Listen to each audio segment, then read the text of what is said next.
Nagsimula ang kwento ng magdesisyon ang isang batang lalaki na nagngangalang Taiju na ipagtapat ang kanyang nararamdaman sa kanyang kaibigang si Yuzuriha.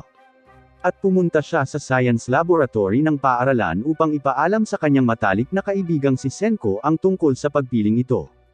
Sinabi sa kanya ni Senko na susuportahan niya ito mula sa lab at inalok siya ng love potion, ngunit tumanggi si Taiju na gamitin ito at umalis upang ipahayag ang kanyang nararamdaman ng tapat. Ang ibang mga estudyante sa lab ay naging mousy sa tungkol sa love potion. Kaya, ipinaliwanag ni Senko na hindi ito totoo at gasolina lamang nagawa sa plastic, na sinasabing sigurado siyang hindi kailanman gagawa ng madaling paraan si Taiju. Noon pa man ay natatakot si Taiju na ang pagsasabi ng totoo kay Yuzuriha ay makakasira sa kanilang pagkakaibigan, ngunit ngayon ay pinili niyang harapin ang sandali at natagpuan si Yuzuriha malapit sa isang puno kung saan sinusubukan nitong ayusin ang isang bagay gamit ang isang pulang laso. Ilang estudyanteng nanunood mula sa malayo ang nagbiro at nagsimulang tumaya kung gaano kalala ang pagtanggi kay Taiju. Ngunit, sinabi ni Senko na sa palagay niya ay tatanggapin ni Yuzuriha ang kanyang nararamdaman.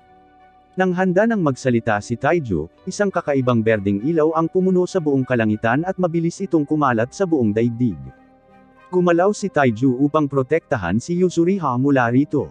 Ngunit silang dalawa at ang lahat ng iba pang tao sa buong mundo ay naging mga estatwang bato sa sandaling iyon. Bawat tao sa planeta ay nababalutan ng bato, hindi makagalaw o makapagsalita, at ang lahat ng nasa paligid nila ay natahimik. Kahit na sa ganitong frozen state, pinanatili ni Taiju ang kanyang isipan na gising at patuloy na iniisip si Yuzuriha, ginagamit ang kanyang damdamin para dito bilang dahilan upang manatiling malay. Libu-libong taon ang lumipas nang walang pagbabago. Ngunit isang araw, ang bato sa paligid ng kanyang katawan ay nagsimulang mabasag at ang takip ay tuluyang nabasag, na nagbigay daan sa kanya upang makatayo muli sa isang mundo kung saan ang lahat ay mukhang iba. Nakita niya na binago ng kalikasan ang lahat at maraming tao ang nakukulong pa rin sa bato. Ngunit napansin niya ang estatwa ni Yuzuriha na nakatayo pa rin sa tabi ng parehong puno na lumaki ng mas malaki sa paglipas ng panahon. Sa wakas ay inamin niya ang kanyang nararamdaman at sinabing humihingi siya ng paumanhin dahil hindi niya ito naprotektahan at napagtanto niya na tinulungan siya nitong mabuhay sa pamamagitan ng palaging pananatili sa kanyang mga iniisip sa mahabang kadiliman. Pagkatapos ay natagpuan niya ang isang mensahe na inukit sa puno mula kay Senko na nagsasabi sa kanya na sundan ang ilog pababa.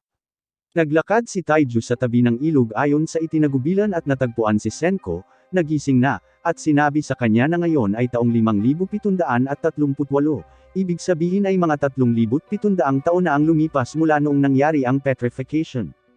Ipinaliwanag ni Senko na binilang niya ang mga segundo sa kanyang ulo habang nakakulong sa bato, at 6 na buwan na ang nakalilipas, nakawala siya at nagsimulang magplano kung paano muling itatayo ang sibilisasyon. Dinala ni Senko si Taiju sa silungan na kanyang ginawa at sinabing kailangan niya ng tulong dahil ang pagsisimula muli ng sangkatauhan ay hindi isang trabahong kaya niyang gawin ng mag-isa. Binanggit ni Senko na palagi siyang naniniwala na mabubuhay si Taiju dahil sa kanyang matatag na puso at malalim na pagmamahal kay Yuzuriha. At ngayon, susubukan nilang dalawa na simulan muli ang sibilisasyon ng tao mula sa simula. Tumulong si Taiju sa pamamagitan ng pagkolekta ng pagkain gamit ang kanyang malakas na katawan upang maghanap sa mga kagubatan araw-araw. Bagamat sinabi ni Senko na kalahati ng mga bagay na kanyang dinadala pabalik ay hindi makakain. Gayunpaman, nagawa ni Taiju na mangolekta ng malaking halaga na nakatulong sa kanila na ipagpatuloy ang kanilang trabaho. Sa isa sa kanyang mga paglalakbay, natagpuan ni Taiju ang isang mukhang malakas na batang lalaki sa high school na naging bato. At sa malapit ay nakakita siya ng ilang ubas at isang kakaibang setup sa loob ng isang kuwebo na may kinukolekta mula sa kisame. Iniisip niya na maaaring may ibang buhay, ngunit sinabi sa kanya ni Senko na sarili niyang patibong ang mangalap ng dumi ng paniki na gumagawa ng nitric acid. Naniniwala si Senko na ang asidong ito ang susi sa kanilang muling pagkabuhay at ito ang dahilan kung bakit sila nakawala sa bato. Upang masubukan ito, sinimulan ni Senko ang paggamit ng kaunting nitric acid sa mga ibong natatakpan ng bato upang makita kung ano ang mangyayari. At bumuo siya ng isang teorya na ang patong ng bato ay maaaring matunaw. Sinabi niya na kung hahaluan nila ng alkohol ang asido, maaari itong maging sapat na malakas upang magamit bilang likido sa muling pagkabuhay. Nagdala si Taiju ng mga ubas at nagpasya silang gumawa ng alak sa pamamagitan ng pag-ferment ng mga ubas upang makakuha sila ng alkohol.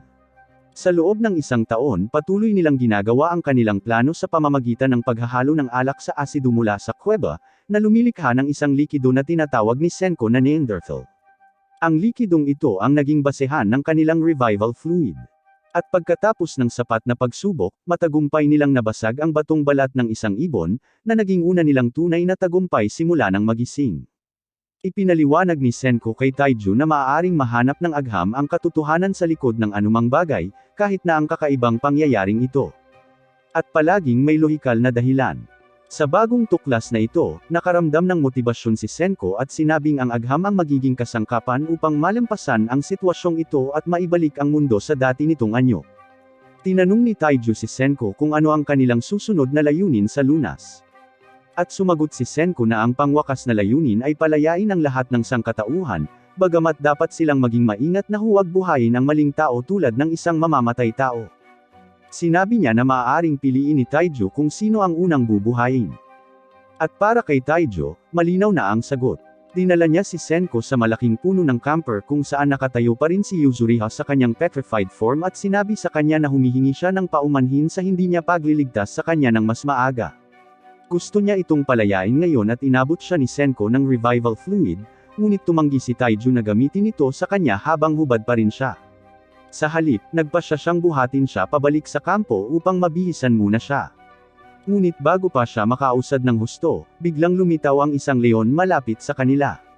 Mabilis na ipinaliwanag ni Senko na ang mga leon na dating naninirahan sa mga zoo ay ang nangungunang mga predator na ngayon sa Stone World at dahil hindi pa sila nakakakita ng mga taong naglalakad gamit ang dalawang paa sa loob ng libu-libong taon, maaaring mag-atubiling umatake sila. Gayunpaman, sinabi niya na kung walang anumang totoong armas, hindi sila mananalo, at sandali na lamang bago tumigil sa pagkatakot ang mga leon. Gusto ni Taiju na magsilbing kalasag upang protektahan si Senko. Ngunit sinabi sa kanya ni Senko na kailangan ang parehong talino at lakas upang maibalik ang sangkatauhan. Dahil nauubusan na sila ng oras, pinangunahan ni Taiju si Senko sa isang lugar kung saan dating nakatayo ang pinakamalakas na estudyante sa high school. At doon nila natagpuan si Tsukasa sa anyong bato. Nang muling ma-corner sila ng mga leon, ginamit ni Senko ang revival fluid upang gisingin si Tsukasa. Pagkagising niya, tinanong ni Tsukasa kung ano ang nangyayari at pagkatapos ay agad na tinalo ang isa sa mga leon gamit ang kanyang mga kamay, dahilan upang tumakbo palayo ang iba sa takot. Pinuri siya ni Taiju at sinabing kahanga-hanga siya, at nangako si Tsukasa na siya ang bahala sa labanan. Gayunpaman, nanatiling maingat si Senko at sinabing maaaring masyadong makapangyarihan si Tsukasa para kontrolin sa bagong mundong ito. Nagpasya si Tsukasa na huwag sayangin ang leon at sinabing dapat nilang parangalan ang siklo ng buhay sa pamamagitan ng paggamit ng katawan ng hayop. Bumalik ang tatlo sa kanilang kampo at sinabi ni Taiju kay Yuzuriha na palalayain nila siya pagkatapos nilang makagawa ng mas maraming lunas. Dinala ni Senko si Tsukasa sa lugar ng laboratorio at maayos na ipinakilala ang kanyang sarili, na ipinapakita kung ano ang kanilang naitayo sa ngayon. Nalaman ni Tsukasa na hindi pa sila nakakain ng gaanong karne simula ng magising, at agad siyang nag-alok na pangasiwaan ang pangangaso mula ngayon. Nagtulungan sina Senko at Tsukasa upang mapanatili ang karneng kanilang natipon, na ngayon ay kasama na ang isda para sa hapunan, at lahat sila ay nasiyahan sa isang pagkain malapit sa dagat. Sa panahong ito ng kapayapaan, biglang binasag ni Tsukasa ang isang malaking bato upang ipakita ang isa pang taong na petrified sa loob. Kalaunan, nagtanong si Senko ng isang mahalagang tanong tungkol sa kung ano ang pinakamahalagang sangkap kapag muling nagsisimula ang sibilisasyon, at ang sagot na ibinigay niya ay calcium carbonate, na tinatawag ding lime. Nangongolekta si Taiju ng maraming kabibe mula sa dalampasigan at sinimulang durugan ang mga ito hanggang maging pinong pulbus para sa layuning ito. Ipinaliwanag ni Senko na ang calcium carbonate ay may 4 na pangunahing gamit sa maagang muling pagtatayo ng kabihasnan. Maaari nitong mapabuti ang hindi magandang lupa para sa pagsasaka. Maaari itong ihalo sa buhangin at tubig upang makagawa ng mortar para sa konstruksyon. At maaari itong gawing sabon upang labanan ang bakterya. Sinabi ni Tsukasa na si Senko ay kahanga-hanga at matalino, ngunit naniniwala si Senko na ang isang taong kasing lakas ni Tsukasa ay maaaring may sariling nakatagong plano. Bumalik si Taiju na may dalang seaweed upang mangalap ng mas maraming lime at nagtanong kung ano ang pang-4 na gamit, ngunit binago ni Senko ang kanyang mga salita at sinabing 3 lamang ang gamit. Kinabukasan, nagpatuloy si Taiju sa pangungulekta ng mga kabibe sa dalampasigan, at tahimik na nakatayo si Tsukasa sa malapit na nakatingin sa mga alon. Sinimulan niyang pag-usapan kung paano walang tunay na nagmamay-ari ng lupa, dagat, o mga kabibe, at ibinahagi niya ang isang alaala mula sa kanyang pagkabata.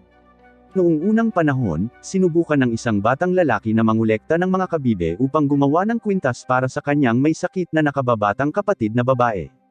Ngunit isang matanda na lasing at malupit ang nagsabing kanya ang dalampasigan at pinigilan ang bata. Matapos maalala ni Tsukasa ang kwentong ito, humarap siya sa isang kalapit na estatwang bato at sinuntok ang ulo nito, na ikinamatay ng taong nasa loob.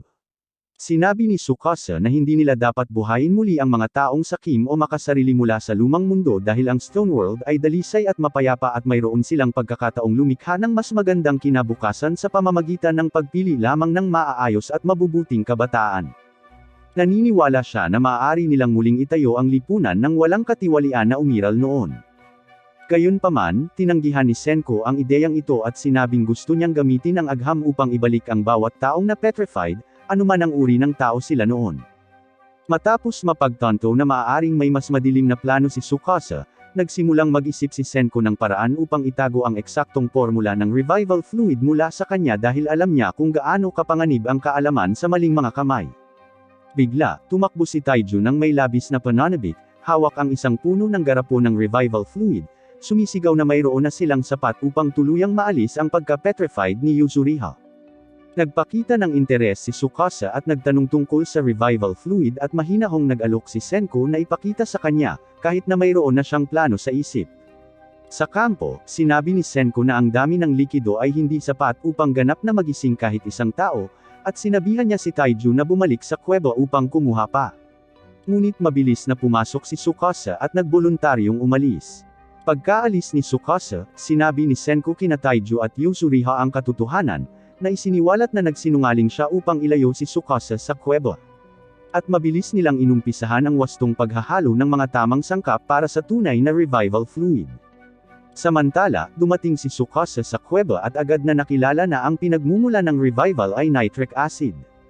At sa kanyang pagbabalik, sinimulan niyang sirain ang bawat estatwa ng matatanda na nakikita niya, sa paniniwalang ang ilang mga tao ay hindi karapat-dapat sa pangalawang pagkakataon. Pagbalik sa kampo, ipinaliwanag ni Senko kay Taiju na siya at si Tsukasa ay may ibang pananaw tungkol sa kung anong uri ng sibilisasyon ang gusto nilang itayo. Kaya, kailangan nilang maging maingat mula ngayon dahil ang paniniwala ni Tsukasa sa isang dalisay na mundo ay may kasamang nakamamatay na mga kahihinatnan. Ibinuhos nila ang inihandang revival fluid sa estatwa ni Yuzuriha, at ang patong ng bato ay nagsimulang matuno ng dahan-dahan habang siya ay binubuhay muli. Iminungkahi ni Senko na ang petrification ay maaaring gumana ng katulad ng cryostasis, na maaaring napreserba ang mga cells sa isang perpektong estado sa loob ng libu-libong taon. Dahan-daang sinunggaban ni Taiju si Yuzuriha habang nagising ito, at unti-unti niyang napagtanto ang nangyari sa mundo sa kanyang paligid. Hindi nag-aksaya ng oras si Senko at naglahad ng dalawang posibleng plano sa grupo. Ang Plan A ay maghihiwalay sa kanila, kung saan si Senko ay mag-isang pupunta at ang Plan B ay pananatilihin silang magkakaisa upang labanan si Tsukasa sa pamamagitan ng paglikha ng mga armas. Pinili agad ni Taiju at Yuzuriha ang pangalawang plano. Ipinapakita ang kanilang tiwala sa pagtutulungan kaysa sa paghihiwalay. Dumating agad si Tsukasa at inamin na nakapatay na siya ng mga tao, naniniwalang ang kanyang mga aksyon ay makatwiran dahil nagsisilbi ang mga ito sa isang marangal na layunin. Nagpasya si Taiju na protektahan ang kanyang mga kaibigan anuman ang mangyari. Kahit na minsan nang nakapatay si Tsukasa ng mga leon gamit lamang ang kanyang mga kamay, nagpaputok si Senko ng isang pana, ngunit nasalo ito ni Tsukasa sa ere at agad na gumanti sa pamamagitan ng pagtama kay Taiju gamit ang kanyang tuhod. Pinuri ni Tsukasa si Taiju dahil sa kanyang kakayahang tiisin ang tama at nagpakita ng paggalang sa kanyang determinasyon. Sinabi ni Taiju na ayaw niyang lumaban, ngunit nais lamang niyang tumigil si Tsukasa sa pagsira sa mga taong na petrified. Nang simulan ni Tsukasa na direktang takutin si Yuzuriha, bumagsak si Taiju, nalunod sa mga iniisip at emosyon, at sandaling nawala ng malay. Dahil hindi sila magkasundo, umalis si Tsukasa at binalaan silang huwag nang makialam pa dahil plano niyang ipagpatuloy ang pagbasag ng mga estatwa na sa tingin niya ay hindi karapat-dapat na muling buhayin. Nagulat si Senko na napakadaling masalo ni Tsukasa ang mga bolt ng pana, na nagpapakita na ang kanyang lakas at reflexes ay higit pa sa normal. Nang magising si Taijo, agad niyang sinabi na dapat nilang habulin si Tsukasa, ngunit pinigilan siya ni Senko at iminungkahi na dapat silang makahanap ng mas mahusay na estratehiya, tulad ng paglikha ng mga sandatang siyentipiko. Naglakbay ang grupo patungong Hakane, isang rehiyon na may aktibidad ng bulkan, upang maghanap ng mga materyales para sa mga kagamitan sa paggawa at mga armas. Sinubukan nilang kalkulahin ang kanilang lokasyon gamit ang mga pangunahing kagamitan, ngunit nag-aalok si Yuzuriha ng mas mahusay na solusyon. Pinangunahan niya sila sa dakilang Buddha ng Kamakura, na nakaligtas sa paglipas ng panahon at nakatayo ng mataas pagkatapos ng libu-libong taon. Naalala ni Yuzuriha ang pagbisita sa lugar noong bata pa siya at naging emosyonal, tahimik na lumuha habang inaalala ang kanyang nawawalang pamilya at mga kaibigan. Kinomfort siya nina Senko at Taijo at nangako na ibabalik nila ang sangkatauhan anuman ang mangyari. Pagkatapos ay tiningnan ni Senko ang estatwa at sinubukang minahin ang tanso nito, ngunit pinigilan siya ni Taijo na sirain ang isang napakahalagang bagay. Nagpatuloy sila sa paglalakad sa mga bundok at kumain ng sopas ng kabute para sa enerhiya, pagkatapos ay nagtayo ng kampo habang papalubog ang araw. Pagsapit ng umaga, tumawid sila sa isang ilog gamit ang isang maliit na balsa at nagpatuloy sa kanilang paglalakbay. Napansin ni Senko ang ilang natitirang bakas ng bato malapit sa mga daliri ng paa ni Yuzuriha at naglagay ng mas maraming revival fluid upang tuluyan silang pagalingin. Itinuro rin niya ang mga linya ng bitek na lumilitaw sa kanilang mga katawan, na mga markang naiwan mula sa proseso ng pagiging petrified. Pagbalik sa kampo, natuklasan ni Tsukasa na wala na ang grupo, at mabilis niyang naunawaan na nilinlang siya ni Senko. Alam niyang hindi kailanman susuko si Senko at napagtanto niya na tiyak na may inihahanda silang palihim. Tama ang hula niya na ang grupo ay naghahanap ng mga mapagkukunan upang makagawa ng mga armas, bagamat hindi pa niya alam kung anong uri. Sa wakas ay nakarating ang grupo sa isang bagong lokasyon malapit sa isang hot spring area na may malinaw na tanawin ng Mount Fuji. Ipinaliwanag ni Senko na ang layunin ngayon ay lumampas sa panahon ng bato at pumasok sa isang panahon ng agham sa pamamagitan ng paglikha ng pulbura. Dahil sa mayamang bulkan na lupain sa Japan, madali silang makahanap ng sulfur, na isa sa mga pangunahing sangkap na kailangan upang makagawa ng mga materyales na sumasabog. Tingid sa kanilang kaalaman, palihim na sinundan ni Tsukasa ang kanilang mga yapak. At ngayon alam na niya ang lahat tungkol sa plano ni Senko. Sa lugar ng mga hot spring na pinaghihiwalay ng isang simpleng bakod, kinausap ni Yuzuriha si Taijo at tinanong siya kung ano ang sasabihin niya sa araw na iyon libu-libong taon na ang nakalilipas. Sumagot si Taijo na hindi niya na masasabi iyon ngayon dahil kabilang sila sa isang mundong wala na. Kaya hiniling niya sa kanya na maghintay hanggang sa muling buuin nila ang sibilisasyon at sumang-ayon siya ng may determinasyon na tumulong sa pagliligtas ng buong sangkatauhan. Kinabukasan, tinipon ni Senko ang mga materyales na kailangan para makagawa ng pulbura. At ipinaliwanag niya na ang tatlong pangunahing sangkap ay dapat na maingat na haluin upang matiyak ang tagumpay. Kaya nagsimula siya sa sulfur, na madaling makuha mula sa hot spring, nagdagdag ng uling, na ginagawa sa pamamagitan ng pagsunog ng kahoy, at sa huli ay ginamit ang potassium nitrate, na inihanda na niya ng maaga. Ikinonekta ni Taijo ang nitrate sa miracle fluid na ginamit nila noon at ipinaliwanag ni Senko na isang huling hakbang ang kinakailangan upang patatagin ang balanse ng kemikal upang maging angkop ito para sa kontrolado na paggamit. Itinaas ni Taijo ang isang mabigat na bato upang durugan ang halo at binalaan siya ni Yuzuriha tungkol sa isang posibleng pagsabog. Kaya ipinaliwanag ni Senko na ang batong tumatama sa bato ay dapat naligtas, ngunit bigla niyang napagtanto na ang malaking bato na ginagamit ni Taijo ay naglalaman ng pyrites na may mga katangiang metal. At bago pa niya ito mapigilan, mabilis na kumilos ang buong grupo upang makatakas sa maliit na pagsabog. Kinumpirma ng reaksyon ang tagumpay ng formula at tinawag ni Senko ang hindi inaasahang resulta na isang mahalagang pagsubok habang ang usok na tumataas sa kalangitan ay nagsisimulang lumikha ng mga bagong problema. Pagkatapos ay tinanong ni Yuzuriha kung gagamitin ba ang pulbura laban kay Tsukasa, at sinabi ni Senko na gusto pa rin niyang makipag-ayos muna, bagamat mapipilitan siyang pumatay kung mabigo ang mga pag-uusap, at naniniwala siyang gagawin din ito ni Tsukasa kung alam niyang mayroong pulbura. Nadismaya si Senko dahil nabunyag ng pagsabog ang kanilang posisyon. Ngunit itinuro ni Yuzuriha ang isang signal ng usok na tumataas sa dikalayuan, na nagmumungkahi na may ibang tao na nakakita ng kanilang signal at tumutugon. Kaya nagpasya si Senko na muling sindihan ang kanilang sariling signal, piniling sumugal at maniwala sa hinaharap. Sa kagubatan, sinundan ni Tsukasa ang mga senyales na naiwan at napagtanto na iniwasan ni Senko na ibahagi ang buong paggamit ng pulbos ng kabibe, na kinumpirma ang kanyang hinala na si Senko ay palaging may backup na plano. At nagpatuloy siya sa pagtakbo hanggang sa matagpuan niya ang signal ng usok. Sinusundan ni Yuzuriha sa malapit, kinuha niyang bihag ito ng walang pag-aalinlangan at natagpuan si Senko pagkatapos niyang hilingin na itigil niya ang muling pagbuhay ng mapanganib na teknolohiya at pagdumi sa bagong mundo gamit ang mga sandata ng agham na sa tingin niya ay hindi na dapat bumalik. Nagkunwari si Senko na wala siyang pakialam at kumilos ng hindi naabala sa mga banta ni Tsukasa. Ngunit pinutol ni Tsukasa ang buhok ni Yuzuriha at sinabi ang mga kalokohan niya, sinasabing kung wala siyang silbi, nilibing na sana siya habang nasa bato pa. At ngayon ay malinaw na mahal siya ni Senko, kaya naman kahinaan niya ito. Sinasabi ni Tsukasa na sa bagong mundong ito, ang may pakialam ay talo sa wala, dahil ang walang attachment ay nangangahulugang walang kahinaan. At sinabi niya na si Senko ay talo na. Biglang iginalaw ni Yuzuriha ang talam patungo sa kanyang sarili at nagmakaawa kay Senko na ilihim ang recipe ng miracle fluid. Ngunit hindi maaaring hayaan ni Senko na mapahamak siya. Kaya sinabi niya kay Tsukasa ang eksaktong formula gamit ang nitric acid at alkohol, na nag-aalis ng panlabas na bato nang hindi napipinsala ang buhay na katawan sa loob. Gamit ang impormasyong nasa kamay na ngayon, sinabi ni Tsukasa na wala ng dahilan para hayaang mabuhay si Senko, bagamat inalok niya itong iligtas kung papayag siyang isuko ang agham at mamuhay ng tahimik nang hindi binubuhay muli ang teknolohiya.